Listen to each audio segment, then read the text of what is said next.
I have the pleasure today of having C. Pam Zhang, the writer of How Much of These Hills is Gold. She is one of our 5 finalists for the Young Lions Fiction Award. I have the supreme pleasure of speaking with Brandon Taylor, whose novel Real Life is one of our 5 finalists, speaking with Catherine Lacey on her 2nd nomination for the Young Lions Fiction Award. Congratulations. I have the pleasure of speaking with Hilary Leichter today, being with one of our finalists today, Meng Jin, with her book Little Gods. Thank you for joining us. And this is your debut novel. Can you tell us a bit about the story? Little Gods is a story about a Chinese physicist named Sulan, and it's actually told after her death from the points of view of her daughter, an ex-lover, and a friend and a neighbor. And these 3 perspectives I see them as sort of like revolving around Sulan, like planets orbiting and falling into a black hole. And Sulan is the sort of absent question at the center of the book. So Real Life is a novel that takes place over one of those perfect Midwestern late summer weekends in a college town on 3 lakes. And it follows a young man named Wallace, who is a biochemistry student, as he has a series of, I think, professional and personal reckonings as he rethinks a lot of the decisions that have brought him to this particular place in his life, academically, professionally, personally, and I think in some ways even spiritually. So How Much of These Hills is Gold is my telling of my own American epic. I think we're so accustomed to the American West and the gold rush being associated with this kind of swaggering Clint Eastwood cowboy machismo. But I wanted to tell it from a different perspective. I wanted to tell the story of these 2 children of immigrants, Chinese American kids, and center their lives, their journey. It's really a story about them searching for home and for a place of belonging and for their own slice of the American dream. Temporary is the story of a woman who works as a temp, believe it or not. But in the world of the book, she is assigned surreal and fantastical jobs. She works on a pirate ship and she works as an assassin. All things that I've done in my life, naturally. He's on a quest to find something called the steadiness, which is exactly what it sounds like. A 9-to-5 job, an apartment that doesn't totally suck, maybe a boyfriend, Your latest novel is called Pew. Mm-hmm. Could you tell us about it? Well, it takes place over 1 week, and it's from the perspective of a person who appears in an abstracted town, or a town in a kind of abstracted South, who no one can agree what race or gender or age this person is, and no one really knows what to do with them. And the central character, who they eventually start calling Pew, doesn't talk. So that's what basically the whole book. Sometimes when I talk about the book nowadays, I talk about it as a sort of haunting, because I didn't sort of consciously plan to write this story. But, I started it when I was living abroad in Bangkok, Thailand, and I had just left Northern California, and I wasn't really sure where I would end up next. And suddenly these landscapes I had spent a lot of my childhood and adolescence in just sort of leapt to the fore, because they're landscapes that speak, they're violent, dramatic, very beautiful, but very scary landscapes. And I realized that they were just hanging out there in the back of my head waiting to be expressed. So this is a profound weekend. I mean, for you to condense an entire narrative. I mean, I think that a weekend is a very particular and special unit of time in the life of a graduate student. Like, I think it's the one set of days in the week when your time is your own, even though it's not really your own. And so when I was thinking about, like, how long should a novel take place across, I thought a weekend seems perfect for a novel about grad school. Well, I worked for a very long time, not necessarily for a temp agency, although I did do that for a period of time, just taking on random jobs and gigs and freelancer work and permalancer work. And this is the life of a New Yorker these days. So I graduated college, I moved to the city, and I started an endless stream of ridiculous jobs. Never as life-threatening as the jobs my temp has in the book, but I realized I was on this road for quite a long time. And I woke up one day and was in my 30s and was still living this life and wanted to write about the emotional experience of being unmoored. The book opens on the night of the Tiananmen Square massacre in Beijing, and that's also the night Leah is born. That opening scene was the seed of the story. Retrospectively, I think I was drawn to that event because I was born in 1989 in China, not on June 4th, but in the spring of that year. And I'd heard so many stories from my parents about that time. And one in particular from my father stuck with me, just that he said that he would have been there, protesting, if it weren't for the fact that I was a little infant baby and he needed to be there to, help, make sure I didn't, make sure I survived.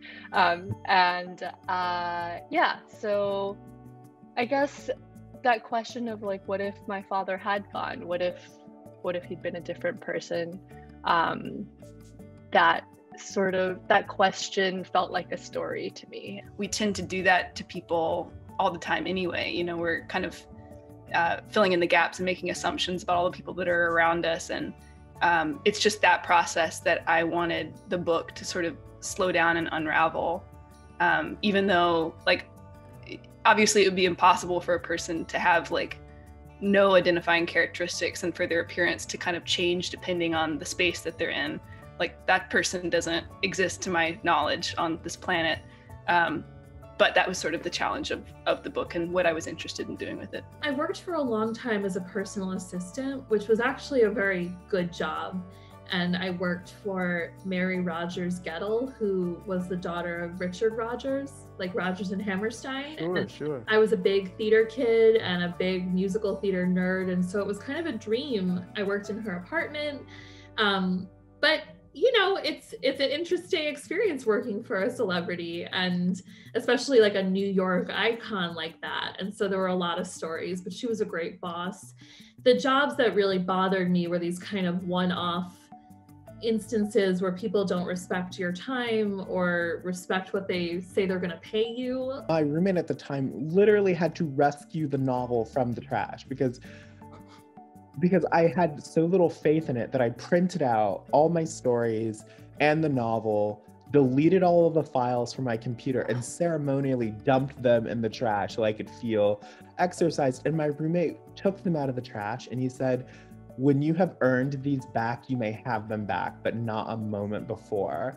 And so, real life, the novel, I mean, it had the opposite of a dramatic, glorious song of triumph. Well, yes, it wasn't triumphant, but that is a different kind of dramatic flourish. Throwing it in the trash bin, excising your files out of your computer. Oh, yeah. That's intense. When I grew up, I really loved the works of John Steinbeck and Laura Ingalls Wilder. We were just talking about the amazing expressiveness of the Western landscape. And I always loved these kind of like pioneer frontier stories that, set a very ordinary family against this epic backdrop. And by doing so, made their emotions and their lives seem just as epic and grand and, worthy of being mythologized in a way.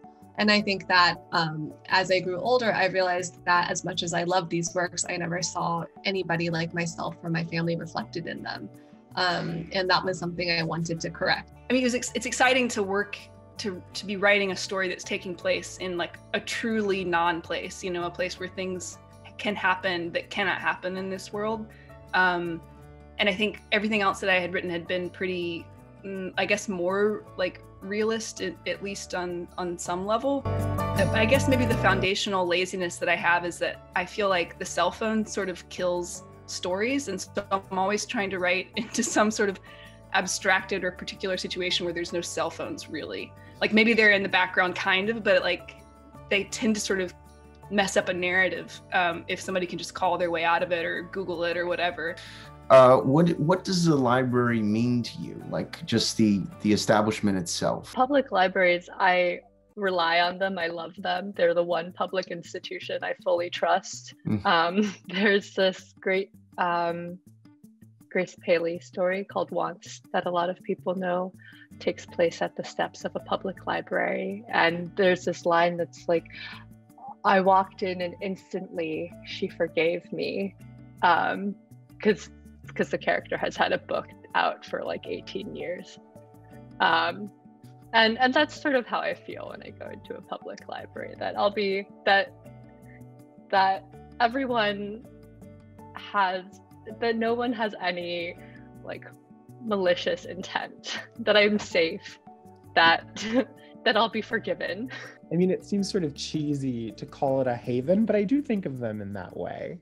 Like they are these like amazing places for community and for action and for organizing, and where people can come and like find books that open new worlds for them. And yeah, I mean, I just love libraries for that reason. They're just these places where you can go and, you know, look for jobs or look for things that you never even imagined for yourself. I mean, it's just like a place to go and be safe sometimes. I don't know. A library is like a haven in all those definitions. I grew up down the street from my hometown library. It was this tiny little place that was so charming.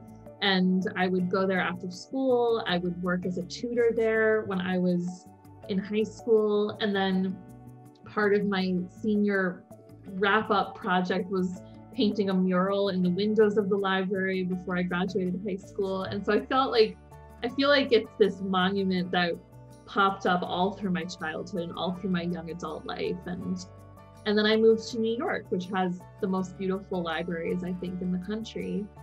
Well, my grandmother was a librarian, and I grew up a few blocks away from like my little hometown library in Mississippi.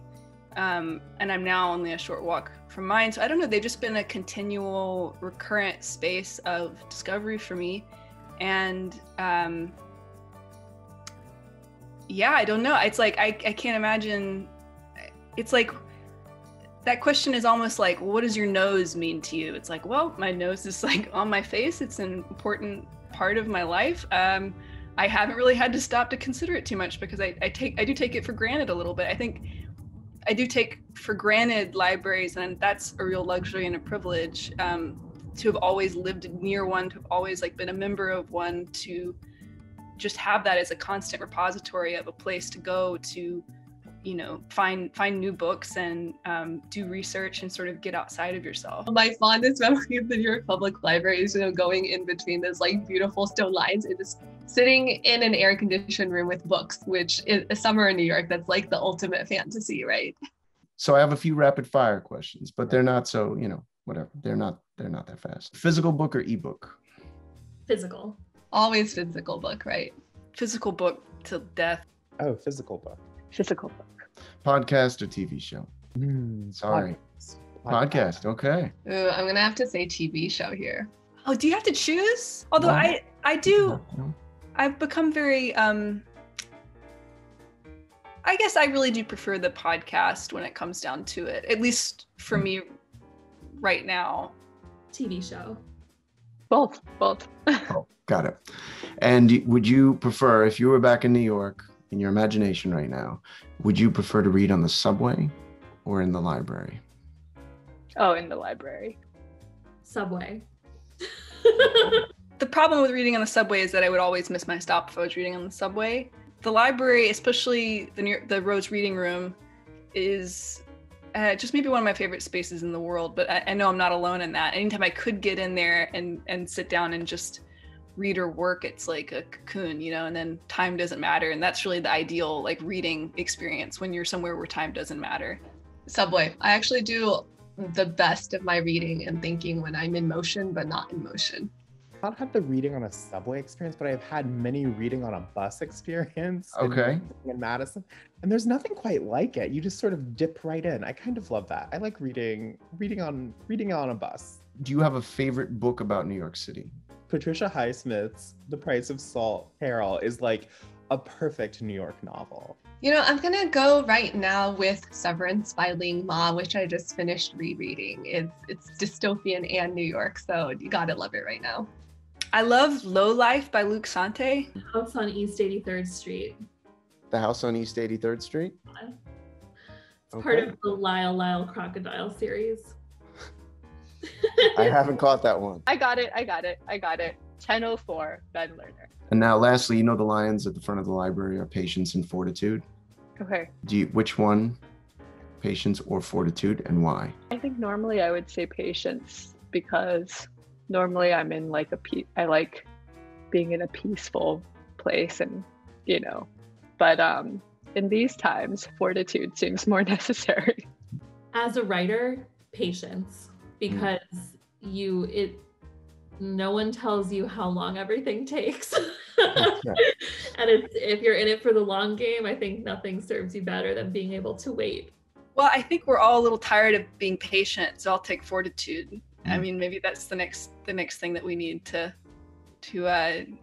get back to seeing people and being in some semblance of reality again. I'm gonna say fortitude. I'm just not a patient person, and I think I live my life and do my creative work in just like intense bursts. So it's fortitude for me. Well, fortitude, probably reality, but aspirationally patience.